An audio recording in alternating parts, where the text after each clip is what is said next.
Last but certainly not least, we'd like to welcome Chaz Green to Bold Business. He's the founder of Trill Tea, a brand that emphasizes being true to yourself.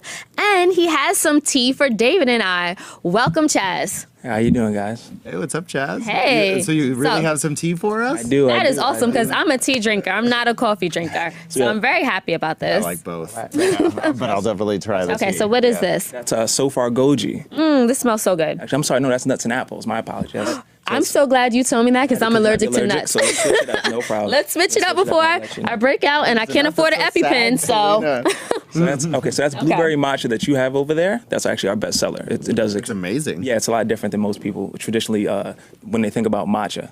That's so far goji. That's pear, melons, and goji berries. And so far goji is actually based off of the artist Drake, the hip hop artist Drake. So Far Gone, his first mixtape. So we have So Far Goji to go in line with that. And a lot of what we try to do is we try to embrace hip hop culture, but then also like really expand to understanding how businesses are using hip hop culture, but changing that where we're really creating. So rather than what you may see where a big business will hire the cool person, we're creating the cool brand and we're just cutting out the middleman now. So now with Trill Tea, we're looking to just really modernize what you've seen from a tea company and even go postmodern. So how did you get this idea? How did you get into tea? Were you always an avid tea drinker? No, that's the great thing. I actually wasn't because I never actually liked tea. And one day I was in my old job and I could not.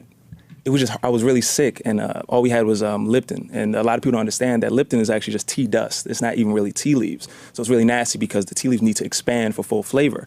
And I kind of looked into the industry. I was like, I think I could make something better. I think I can create something that would not only taste great, but also inspire me.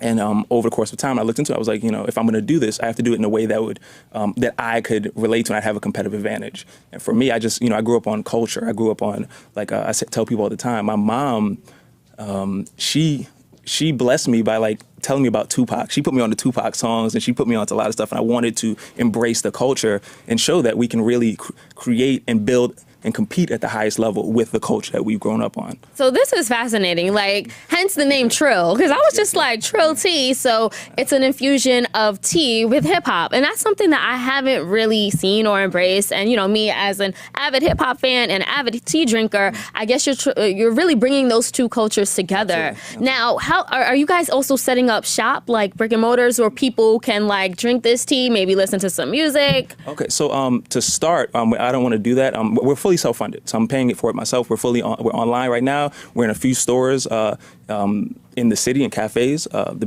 One is called The Bean. What I'm looking to do, my end goal is to create the hip hop version of Red Bull and compete at that level where we're actually really running the brand as a media company. So when we're creating, we can actually create a movie where Trill Tea is product placed, but the storyline is just a really great storyline that fits culture and fits, where we're going in regards to business, in regards to media, and also in regards to bringing tea into the 21st century and beyond. Kind of like the author that we had on earlier, Jeff Rosenblum, was talking about brand creation is so different now because you're trying to you're trying to create a customer base that's excited about your product instead of trying to interrupt them with an ad about your product. Absolutely. I think what my goal is also to have that rawness too. I tell people all the time that nowadays you can bring somebody from Silicon Valley and bring them in the same room with someone who has a completely opposite perspective from them, and you can create magic. And that's kind of my goal long term. It's kind of like bringing in like the PayPal Mafia with the ASAP Mob, which is like a rapper group. Bring those two people together and see what you can create. And that's my goal of Trill Tea, is bring two worlds together and meld them seamlessly. And that is so ambitious. I love it. Well, I'm not a hip hop fan, but your tea is very good. Yeah, there are no sweeteners in this tea. No, that one doesn't. No. So this is the way tea is supposed to taste. Well, yes, exactly. Well, it depends. It's naturally sweet. Yeah, that one is. Yeah, the blueberry matcha is. Mine is pretty sweet too. And the thing is, like, I'm weaning myself away from sugar. So I used to use 6 bags of sugar, like little bags, and now I could definitely drink this tea by itself, which I think is definitely a plus. I appreciate. So we're running out of time here, but what will you tell people if they have that entrepreneurial itch like you had? What's your advice? Just do it. Just do it. The best thing you can do is just like fail quick. Just like Mark Zuckerberg says, fail quick and often, or fail as fast as you can, whatever he says. But as fast as you can, just work, learn every day. Thank you so much for coming on, and thank you for the tea. Thank you for having me.